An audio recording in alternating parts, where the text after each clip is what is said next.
is SMNI News Channel. Truth that matters.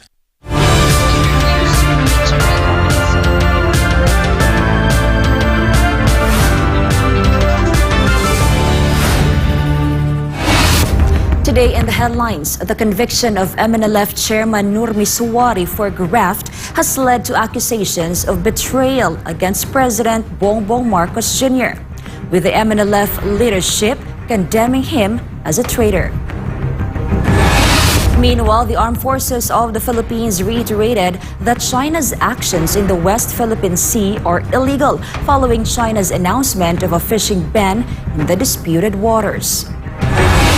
In international news, Russian President Vladimir Putin has issued a stark warning to Western countries, cautioning them about serious consequences if they allow Ukraine to use their weapons to strike Russia. Also in the headlines, Iran has significantly increased its uranium stockpile, according to the latest report from the United Nations nuclear watchdog.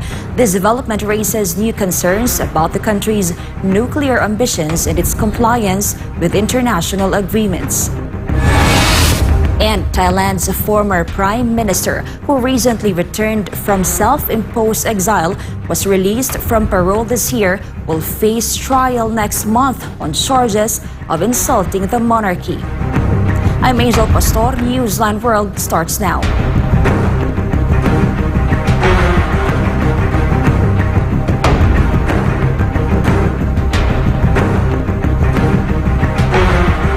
First in our news, the leadership of the Moro National Liberation Front, or MNLF, has spoken out after the Sandigan Bayan 3rd Division convicted the group's chairman.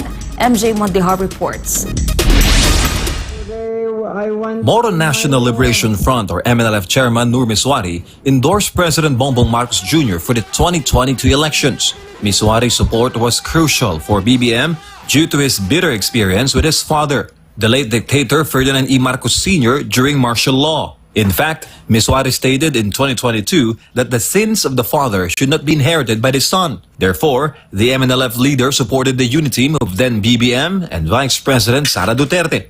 However, during the term of the president he supported, the Sandigan Bayan 3rd Division issued a conviction against him in a graft case. The complaint pertains to Misuari's term as former ARMM governor in years 2000 and 2001. Some high-ranking MNLF officials are dismayed by the situation. According to MNLF Davao State Chair Mong Olamit, the case against the old Misuari is fabricated.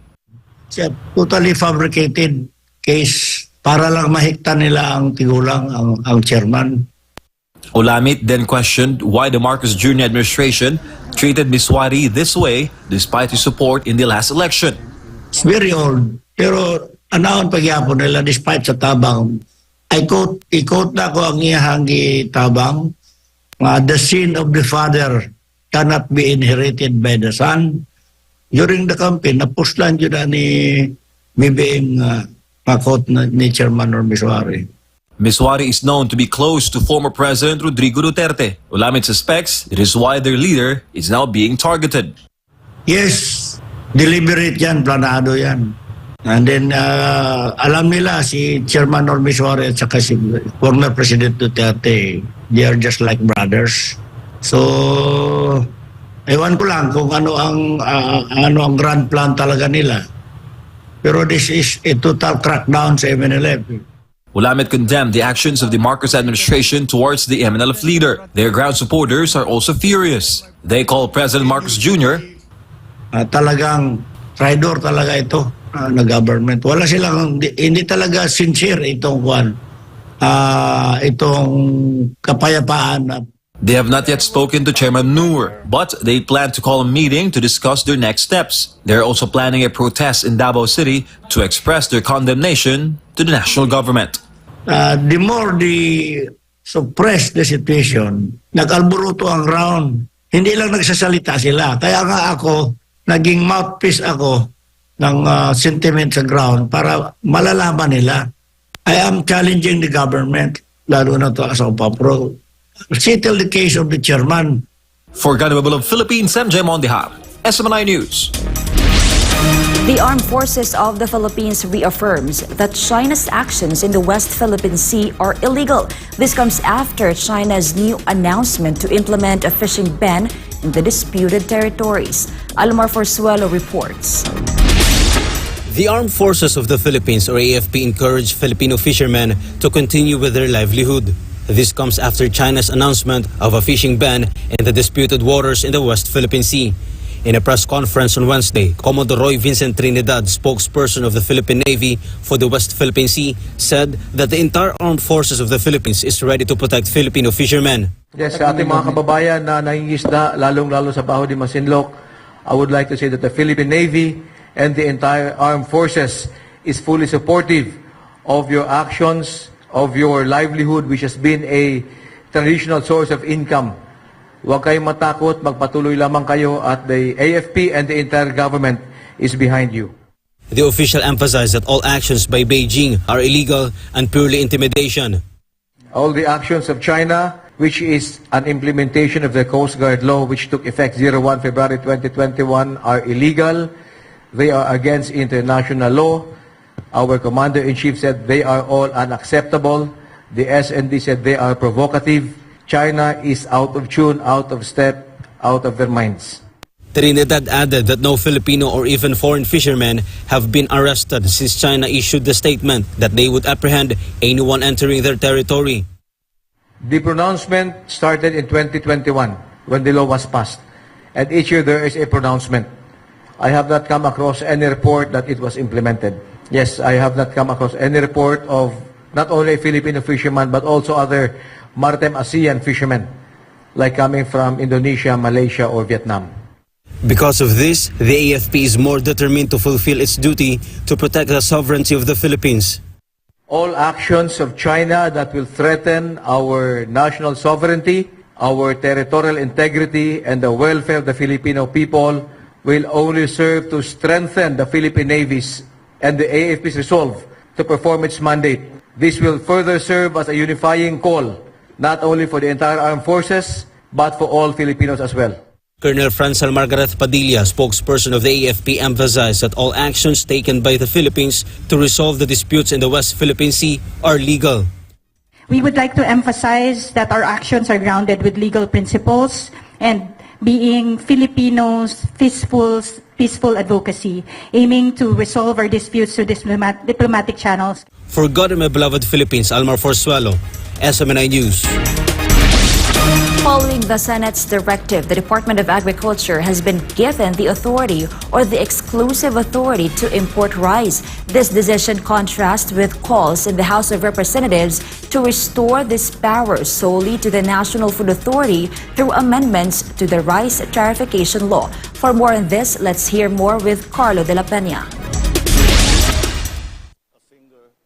President Bongbong Marcos Jr. and the House of Representatives have given way to the Senate's desire to entrust the Department of Agriculture, or DA, with the authority to import rice.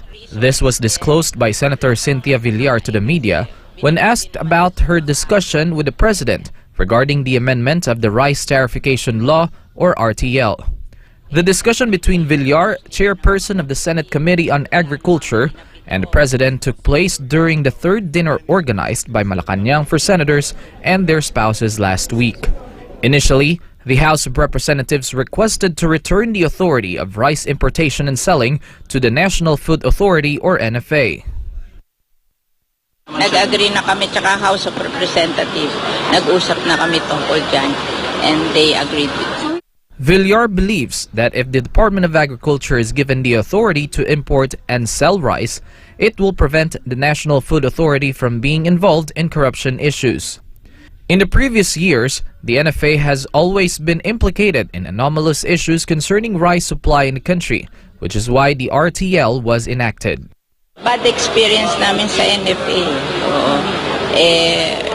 Lately lang, nabili kami sa NFA para ibigay sa disaster kami mga senador. Sabi nila, hindi kami pinagbilhan dahil daw wala silang stock.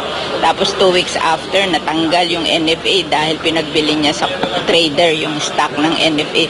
Ba't niya ibibigay sa trader? Bawal yun. Last March, House Speaker Martin Romualdez first announced that the price of rice per kilogram would decrease to 30 pesos if the rice tariffication law is amended. However, the underlying recommendation of the House to restore the authority of the NFA to import and sell rice was strongly opposed in the Senate, particularly by Senators Cynthia Villar, Amy Marcos, Nancy Binay, and Sani Angara. Kasi wala ng tiwala ang sino man mambabatas dito sa Senado at gayon din ang mga magsasaka. Basta pinakialaman ng NFA, sad to say, may kababalaghan. When the NFA was given the power to grant quotas to import, grabe ang corruption dyan, grabe ang kita dyan. So I don't know if we want to return to that kind of a system. Kasi kung ang goal natin is to lower the price of rice, we should look at other ways because yung mga lumang parang medyo pag-isipan natin. According to what was discussed between Villar and President Marcos, the president will be given emergency powers to import rice if there is a shortage in the country's supply. Similarly, the DA will have emergency powers to import if the price of rice becomes too high. However, this comes with conditions, according to the senator. First, it will only be implemented if the DA declares an emergency based on indications or statistics.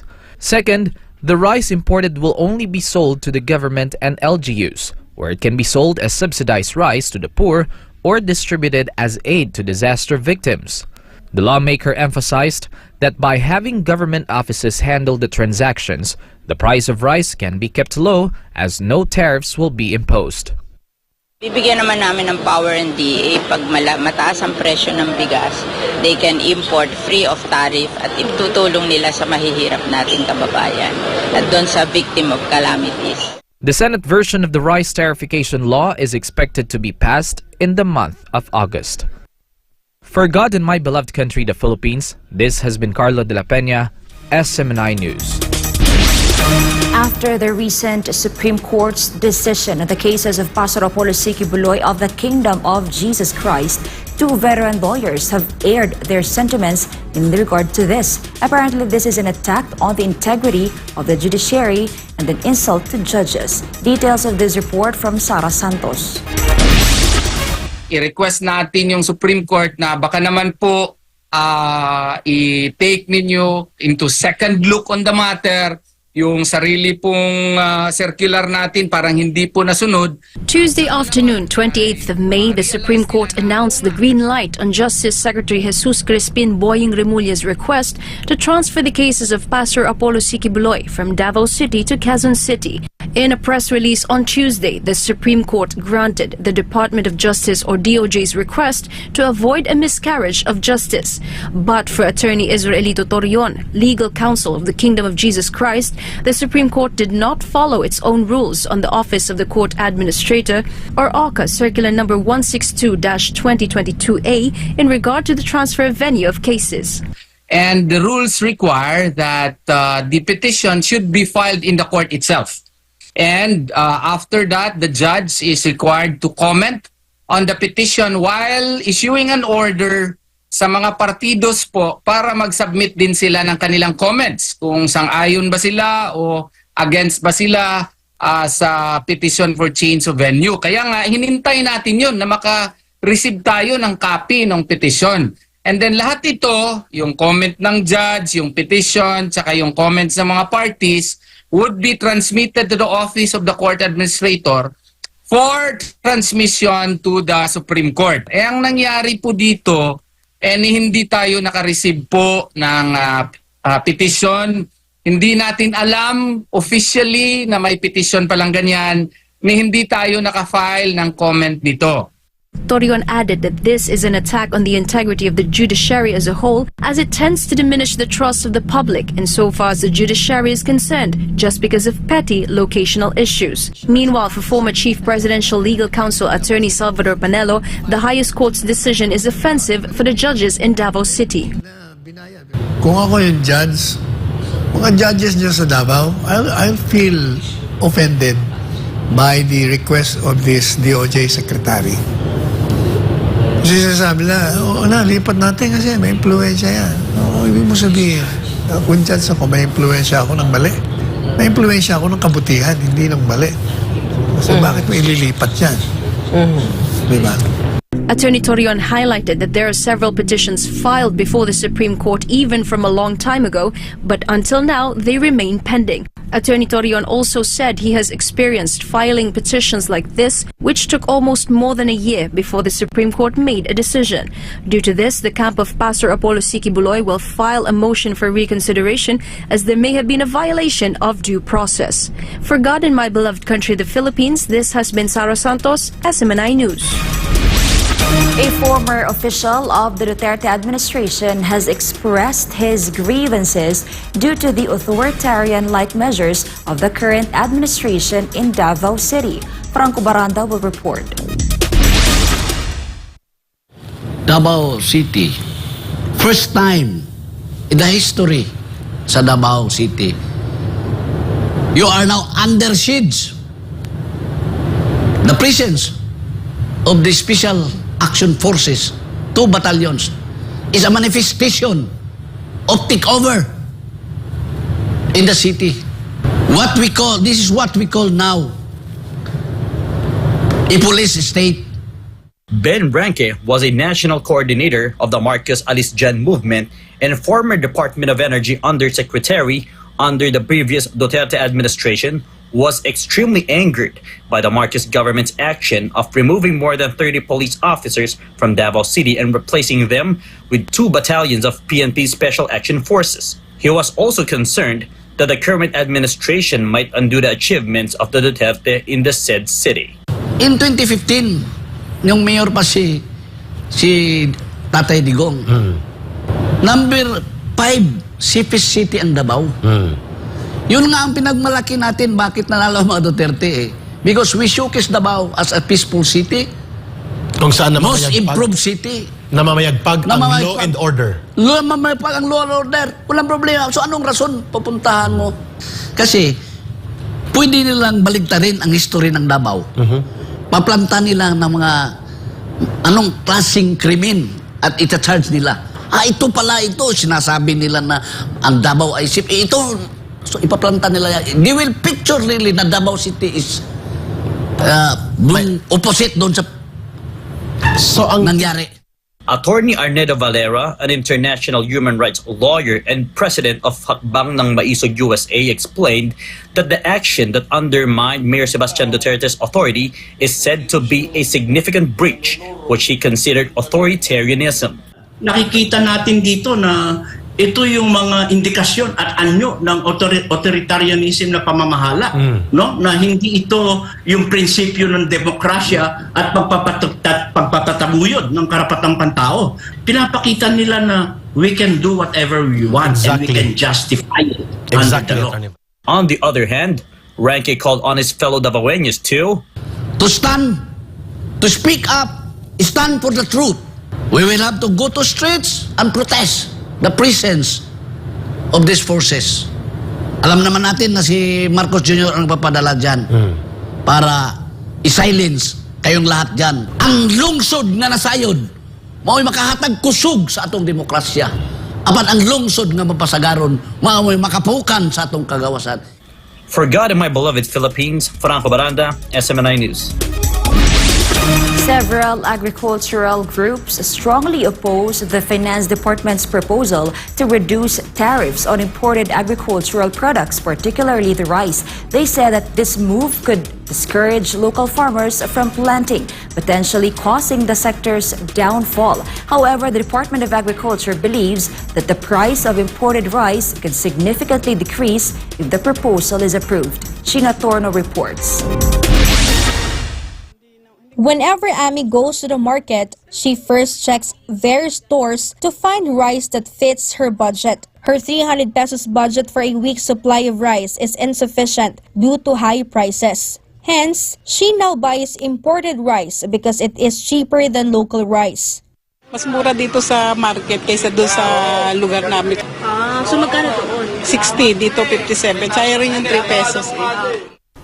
However, the Finance Department sees a solution to further lower the price of imported rice in the market. Finance Secretary Ralph Rector proposes reducing tariffs on imported rice from the current 35% to 17.5% to 20%. This measure aims to lower rice prices, which is one of the factors driving inflation in the country. The tariff reduction is part of the government's efforts to decrease rice prices by 20% by September.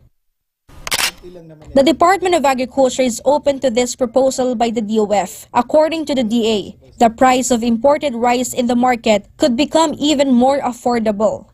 Kung i-reduce ng 17.5 from the current na 35 yung tariff, ang epekto nun, of course, para mga 45 pesos na ma-reduce yung presyo ng imported na rice. At Alfonso Store, the price of Vietnamese or imported rice is 48 pesos per kilogram, while local rice is over 50 pesos per kilogram. Sa amin po, malaking bagay po yung ganun. Pabor po sa amin lahat. Dahil po, medyo maging mabili na po siya kasi nga, may murang mabibili na.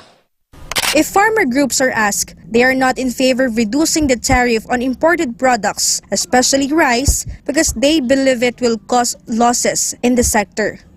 The Samahang Industriya ng Agrikultura or SINAG disagrees with DOF Secretary Recto's proposal, arguing that previous tariff reductions have not resulted in cheaper rice prices.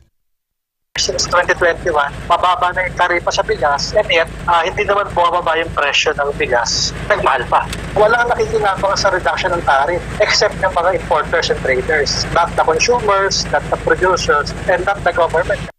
Kainglet warns that reducing tariffs could demotivate farmers, leading to the sector's downfall. However, the spokesperson Demesa clarifies that the plan is not final and requires a lengthy process for approval. He also states that farmers will not be affected by this proposal. Hindi naman masyadong maapektuhan yung mga magsasaka dahil papasok yung imported rice during the lean months.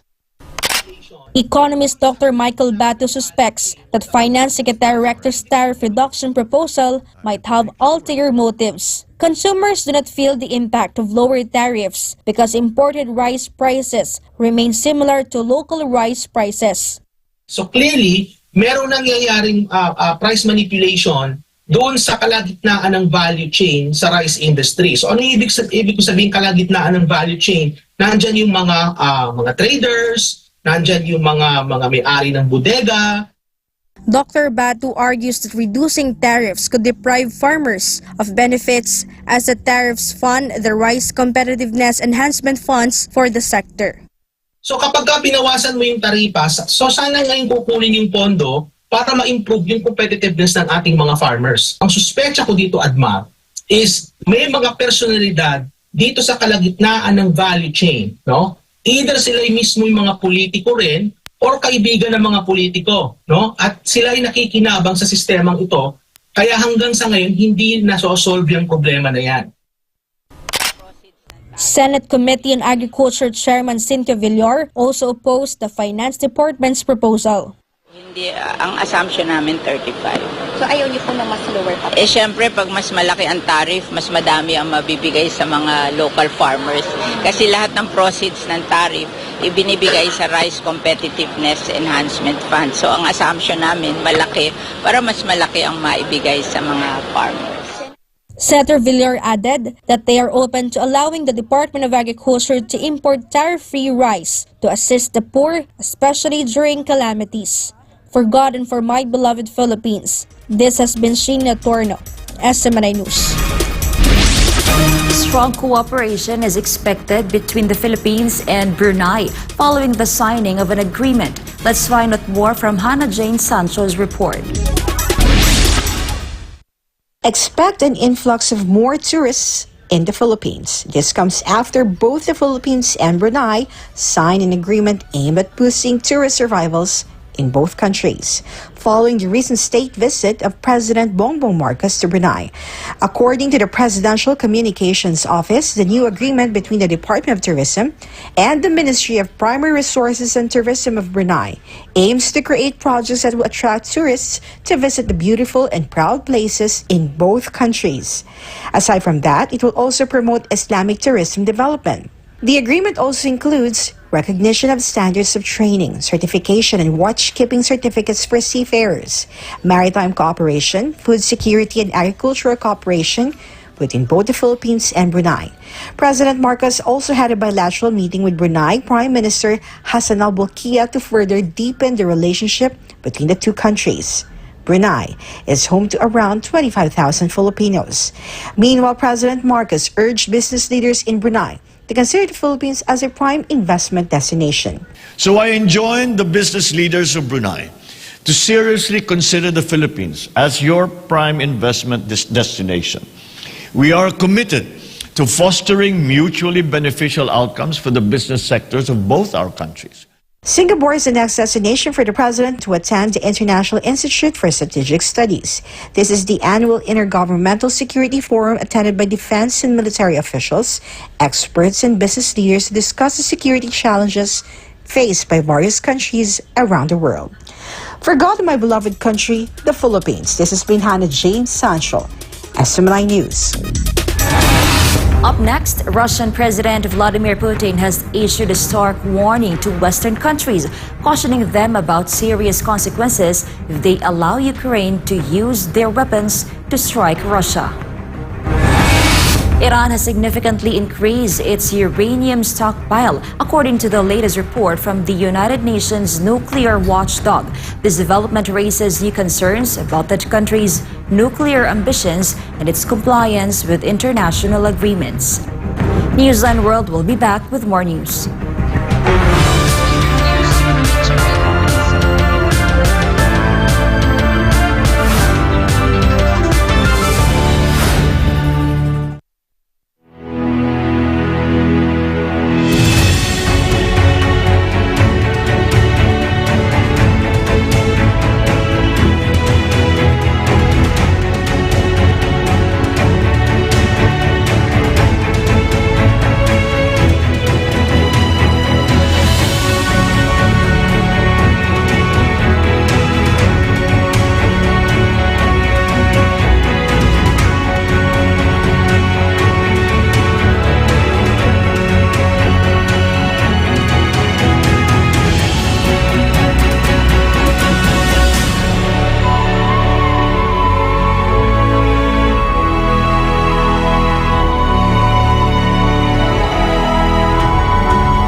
Abangan ng Banateros tuwing Lunes hanggang Huwebes, live dito lang sa SMNI.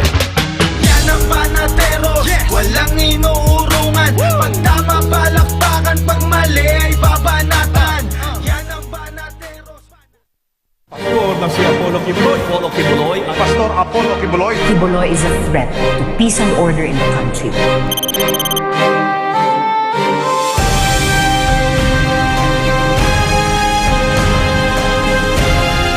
Father, you have ordained leaders for the development, prosperity of our country, no matter what. The scriptures are very clear. And the scriptures tells us to put them up in supplications and prayers, that they may do the right thing, that they may guide our nation towards peace and development and prosperity. Before I become extinct, I'd like to say to you, talagang you are the son of God.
Kami pong dalawa ni Pastor ay naniniwala na dapat tapusin na ang armed struggle dito sa Pilipinas. Katulad po ng sinabi ni Tatay Digong, ang kailangan natin sa bansang ito ay law and order.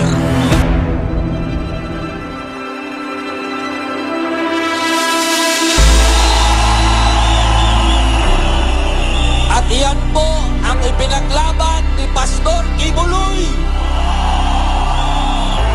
Sa kanyang pinaglaban, siya po ay dumadaan sa isang pakikibaka na hindi natin siya iiwan. Hindi natin pwedeng iwan ang taong nagsakripisyo sa bayan.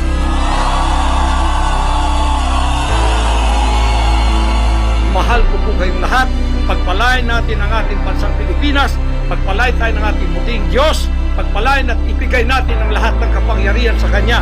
At tandaan ninyo ito, hindi mananaig ang kadiliman sa bansang ito habang may boses na ganito. Justicia! Justicia! Justicia! Justicia! Justicia!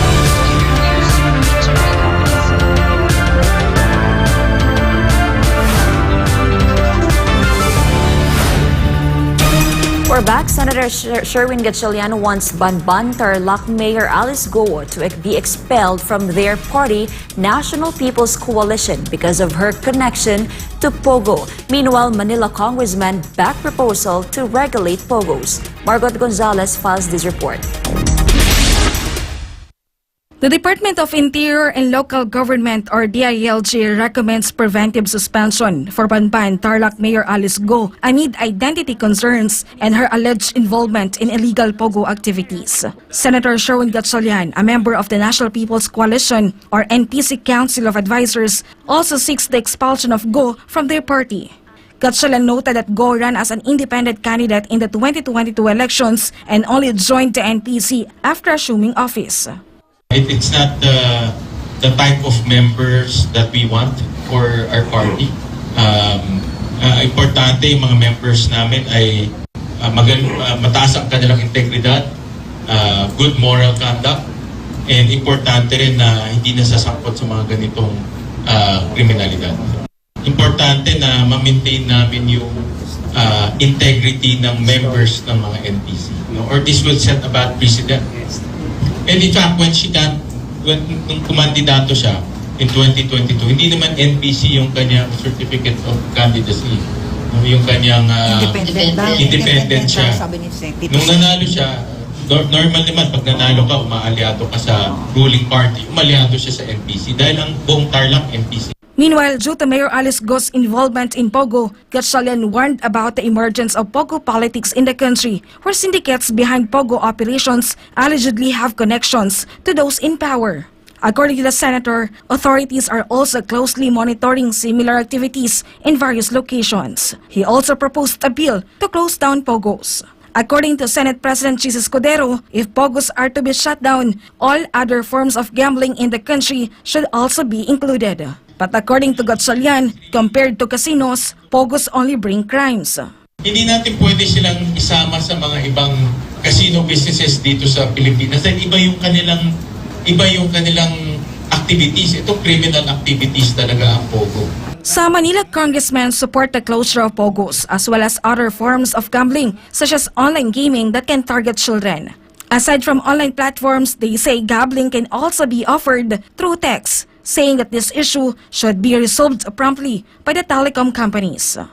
Sinulatan na namin sila through my office kung inaalaw nila talaga itong mga offering ng pagsusugal sa text messages. Kasi paano ba yan? May age restriction ba yan? Paano kung bata yung may hawak ng cellphone? I-click lang niya yung link. Pwede na siya magsugal. Dapat ang sugal hindi accessible. If you make it online, yung mga bata, titirahin na yung sugal. O yung baon nila, yan ang pinakamalaking kasalanan na pwede natin gawin sa ating lipunan. For God and my beloved Philippines, this has been Margaret Gonzalez, SMNI News. The chair of the Commission on Election is pushing to ban the use of artificial intelligence or AI in campaigning. Sara Santos has a report. Commission on Election Chairman Attorney George Garcia has already expressed his disapproval of using artificial intelligence or AI in campaigning for the 2025 elections. In a letter, Garcia recommended to the COMELEC on Bank to ban AI in campaigning. Garcia said that experts are concerned about the dangers of AI, especially deepfakes, which can be used for deception and spread misinformation to voters and candidates. He mentioned an incident where even the president of the country fell victim to AI-generated deepfake videos aimed to deceive viewers. According to Garcia, the abuse of AI technology in campaigning materials, including videos, audios, and other forms of media, could lead to misrepresentation in the elections. Alam po natin ang modern technology, bakit ba hindi? Subalit dapat po, pagkakampanya, ikaw mismo ang nakikita ng sambayanan. Ikaw mismo ang nanliligaw sa kanila. Masyado itong threat sa ating demokrasya at masyadong threat ito sa tunay na dapat ginagawa kapag kami halalan at kapag mayroong kampanya. Meanwhile, former Congressman Edgar Erices said that COMELEC could regulate the use of AI, but the question is, how will COMELEC regulate it? Pwedeng yung regulation, pero yung paano i-regulate? Yung kandidato, may lumabas na gano'n, sabihin niya lang na hindi naman galing sa akin yan. Diba? So, parang ano lang yan, parang poster, bawal dito, pero naglalagay pa rin. Sabihin ng kandidato, hindi naman ako naglagay niyan. Tech expert Art Simaniego, on the other hand, believes that social media should be prohibited from using AI.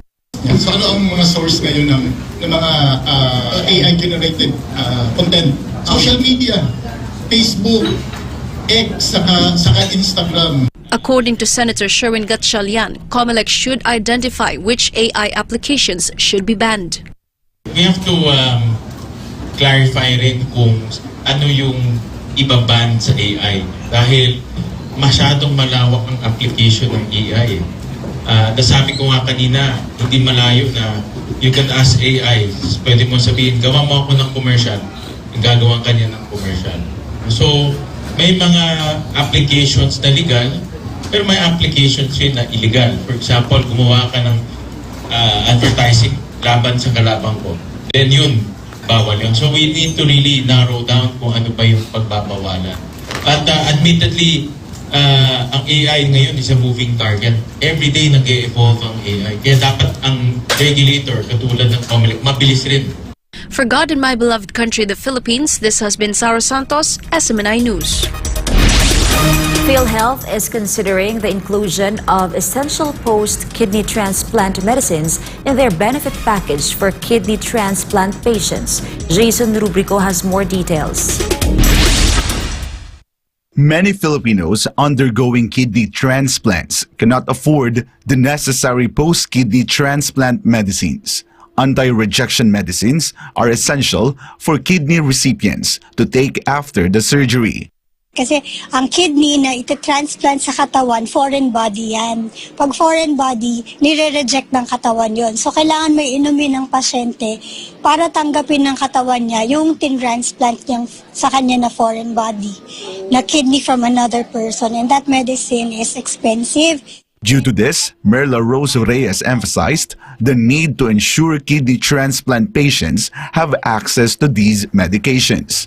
PhilHealth is currently studying the inclusion of post-kidney transplant medicines in their Z-benefit package.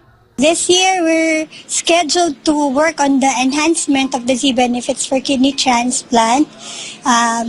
Kung ma-complete po naman yung staff work, we are aiming to cover the post-kidney medicines, which was mentioned na yun yung mahal. The policy is expected to be released in 2024 and implemented in 2025. Additionally, the state insurer is exploring the inclusion of specialized services to ensure kidneys from deceased donors are viable and usable. Currently, this is not covered by the existing 600,000 pesos benefit package. Furthermore, PhilHealth is considering doubling its coverage for dialysis packages. The current rate per session is 2,600 pesos. Parte po yun na mapag-aralan kung talagang dapat ma-increase siya into 5,200 pesos. In paying benefit packages, we rely on the available fund ng PhilHealth. So kung meron naman pong kapasidad ang PhilHealth na babayaran to at the rate of 5,200, pagkakaroon pa rin po ng pag-aaral. PhilHealth has already increased the number of covered dialysis sessions to 156 sessions. The 2,600 peso dialysis package includes the necessary medication for patients. For God and my beloved Philippines, I am Jason Rubrico, SM9 News. Russian President Vladimir Putin has issued a stark warning, cautioning Western countries about the serious consequences if they permit Ukraine to use their weapons to strike Russia. This also follows NATO members' call to allow Ukraine to use their weapons to strengthen attacks on Russia after over 2 years of war. Putin said that this constant escalation can lead to serious consequences. Putin also said that Europe, especially smaller countries, should be aware of what they are playing with. The Russian leader also underscored the need for this careful consideration before contemplating any strikes deep into Russian territory. Meanwhile, Putin also stated that while he believes Western military instructors are in Ukraine as mercenaries, the official sending of countries is a challenge and a step toward a serious conflict in Europe. Moreover, it will only exacerbate the situation, potentially leading to a global conflict. On Monday, Ukraine's top commander announced ongoing talks in France regarding the deployment of military instructors to their country. In connection with this, Putin warned that Russia will do whatever it deems necessary, regardless of who is in Ukrainian territory. Meanwhile, according to EU Foreign Affairs Chief Joseph Borrell, European countries remain divided on sending military instructors to Ukraine. An Indonesian groom was shocked to the core after he found out that the perfect bride he thought he had married was a man. Anissa de Guzman reports. It took 12 days before a 26-year-old groom from Indonesia discovered that he had exchanged I-do's with a man and not a woman before the altar. A story that sounded like it came straight from a romantic comedy scene is getting viral in Indonesia and abroad. A 26-year-old Indonesian man is still recovering from shock after he discovered that his bride was a male and not a female. A man with the initials ESH had disguised himself as a woman named Adinda Kanza Azara to marry the man with the initials AK from Wangunjaya village, Naringgul district, Cianjur, Regency. AK and ESH met through social media in 2023. ESH successfully disguised himself by wearing makeup, a hijab, and a veil, and used a high-pitched voice that resembled much of a woman. However, the groom noticed his new wife's suspicious behavior after marriage, where he would always cover himself and not interact with his family. To confirm his suspicions, AK tracked down Adinda's parents, where he was shocked to discover that his new wife was a man who has been cross-dressing since 2020. During the police investigation, ESH revealed his plans to steal AK's family assets as the reason for the disguise and marrying him. The couple was married in April, but until now, their story is still gaining attention in Indonesia and from the international community. The suspect faces fraud charges and could face up to 4 years in prison. Reporting from Thailand, I'm Anissa de Guzman, your global citizen correspondent for God and our beloved country, the Philippines. Iran has further increased its stockpile of uranium, according to the latest report from the United Nations nuclear watchdog. Here is Melchizedek Cadiz with the report. Assalamu alaikum. A report from the International Atomic Energy Agency, or IAEA, revealed a significant increase in Iran's uranium stockpile in the past 4 months.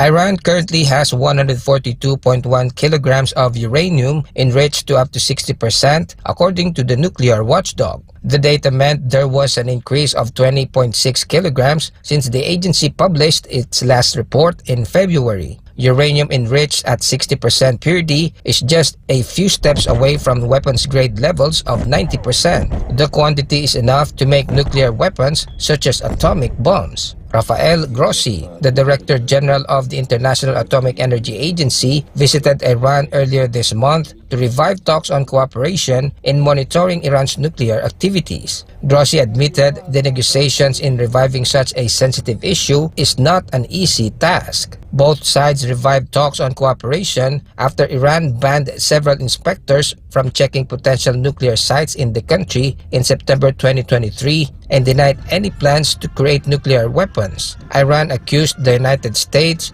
Britain, France, and Germany of politicizing the IAEA board for their own interests. The report, published at the time when Iran prepares for a snap election set on the 28th of June, following the death of late Iranian President Ibrahim Raisi, which rocked the country's internal politics.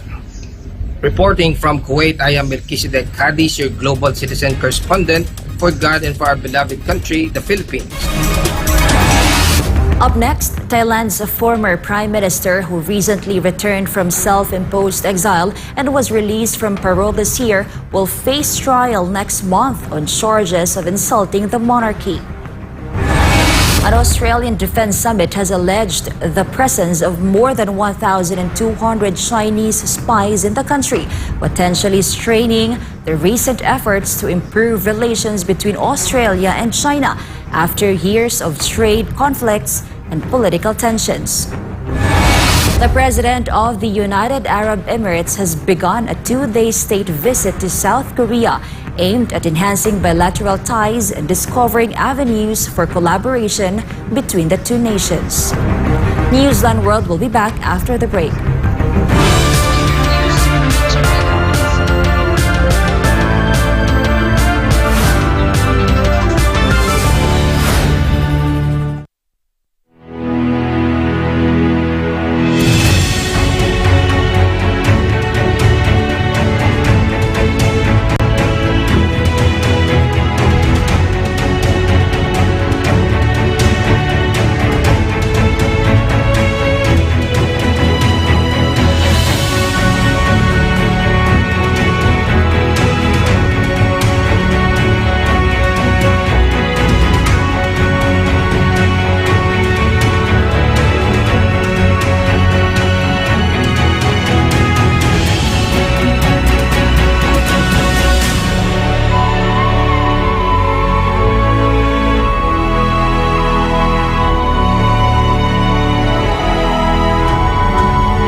Children will grow up and bring the joy, the love, the peace, and compassion to the whole world.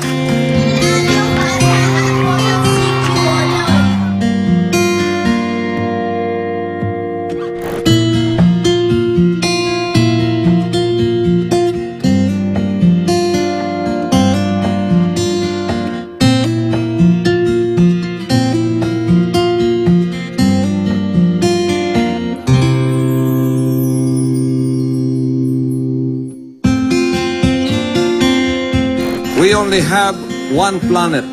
We only have one Earth. And I hope that this new generation of children that we have reached out will become millions and billions and bring peace on Earth. Bring peace to humanity.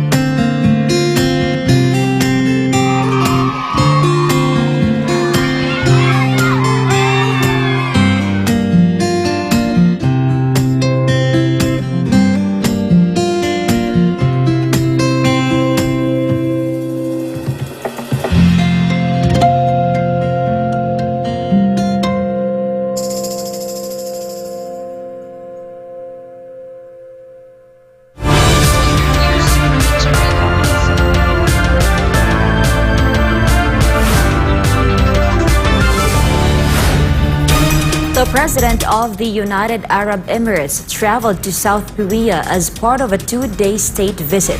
Gratia Omori with the report.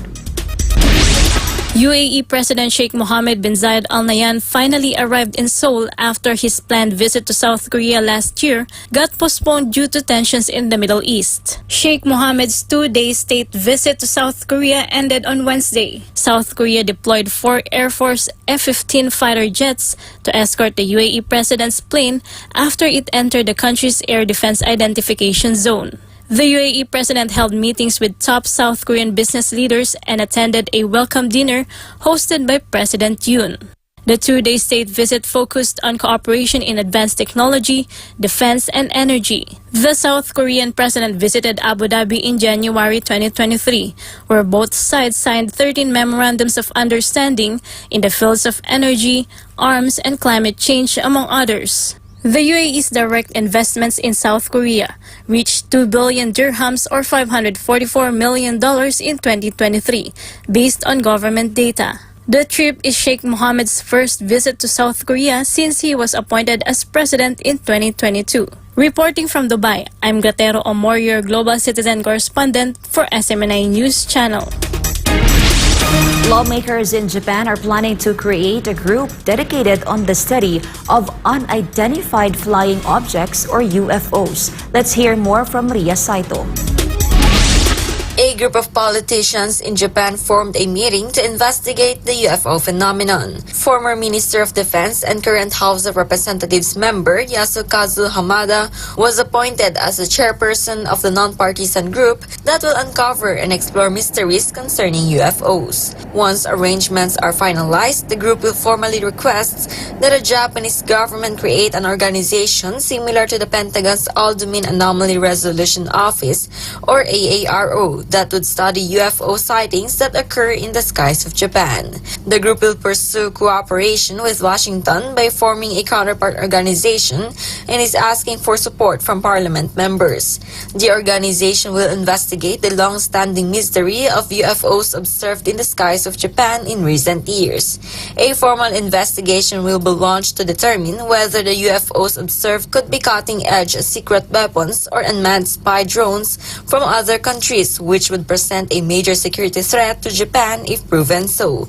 A website owned by the Pentagon named Japan one of the 3 prominent locations for unexplained aerial sightings in the world, with Inumachi known as UFO Town. The lawmakers will meet again on the 6th of June after the preliminary talks on Tuesday. Reporting from Tokyo, Japan, I'm Ria Saito, your Global Citizen correspondent for God and our beloved country, the Philippines. Thailand's former prime minister, who just returned from self-imposed exile and was released from parole this year, will face trial next month on charges of insulting the monarchy. Chotmo Kopisang Maiguzon has the report. Former Prime Minister Thaksin Shinawatra is not yet out of the woods after a royal defamation case filed against him has been revived. Thaksin Shinawatra will be indicted for defaming the monarchy, according to Thai prosecutors. Thaksin's indictment was originally scheduled for Wednesday, the 29th of May, but got postponed after showing proof that he has COVID-19. His indictment was rescheduled on June 18. The royal defamation case dates back to his interview with foreign media in May 2015. Thailand's lèse-majesté law is among the strictest in the world. The law deems it illegal to defame, insult, or threaten the monarch of Thailand, which includes the king, queen, heir apparent, heir presumptive, or regent. Penalties range from 3 to 15 years imprisonment for each offense. Thaksin was ousted from power during a military coup in 2006 and returned after 15 years of self-imposed exile. Upon his return, the 74-year-old billionaire was immediately arrested in August 2023 for charges related to corruption and abuse of power. He only served 6 months out of his reduced 8-year sentence and was released on parole on February 18 due to his age and health. Earlier this month, the former prime minister met with several ethnic armed groups as he seeks to play the role of a mediator in the ongoing conflict in Myanmar. The Thai government made it clear he is not an official representative but acting on a personal level. Reporting from Thailand, I'm Shatmongkol Bisamai Goson, your Global Citizens correspondent for SM9 News Channel. A defense summit held in Australia claimed more than 1,200 Chinese spies are operating in the country. The startling statement could endanger their warming ties following years of trade war and political differences. Trisha Molina reports. China was under the spotlight in a major defense conference held in Australia's capital, Canberra. A startling claim that more than 1,200 Chinese spies are operating in Australia was heard during the Defending Australia Summit attended by military leaders. Deputy Prime Minister and Defense Minister Richard Marles said China's recent military drills off Taiwan and its defense buildup present challenges for Australia.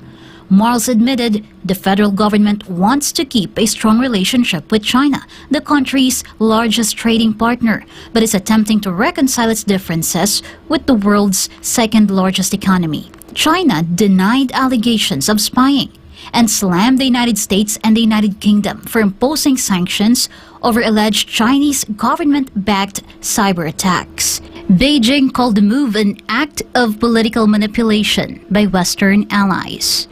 Reporting, this has been Trisha Molina, SM9 News. The European Union has urged Venezuela to reconsider its decision to bar international observers, including those from the EU, from monitoring the upcoming presidential elections. Venezuela had previously invited the EU to observe the elections. However, Venezuelan authorities, including Council head Elvis Amoroso, have expressed reservations, citing what they describe as neo-colonialist and interventionist practices by the EU against Venezuela. Amoroso was quoted in a local interview saying they are not people who deserve to come to this country while maintaining their economic sanctions. The EU, on the other hand, has reminded Venezuela that the invitation for international election observation was established through an agreement signed between Venezuelan authorities and members of the opposition. Meanwhile, Sweden temporarily stopped sending its advanced fighter jets to Ukraine at the request of its NATO allies. Here is Trisha Molina with the report.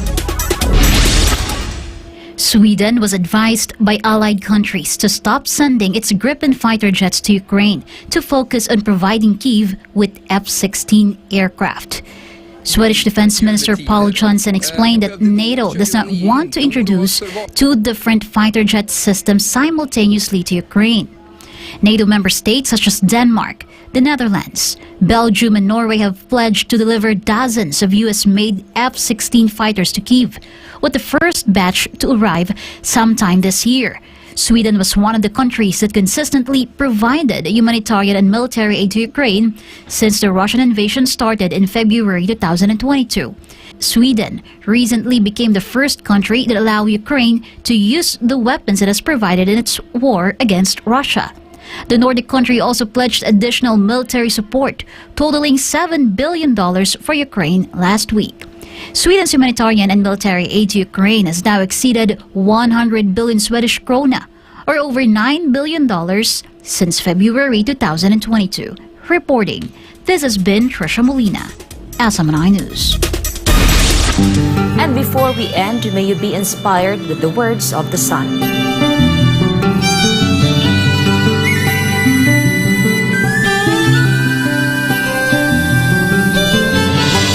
Humility and sincerity are what counts in the character of a man.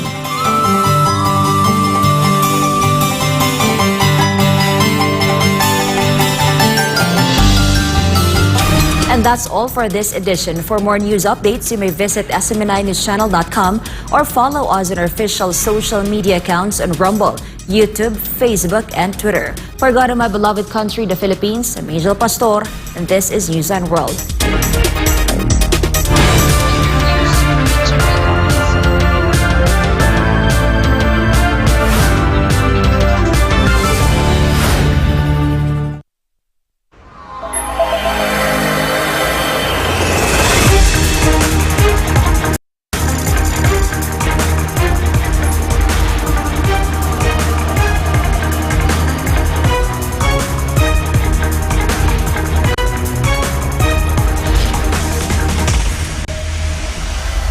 is SMNI News Channel.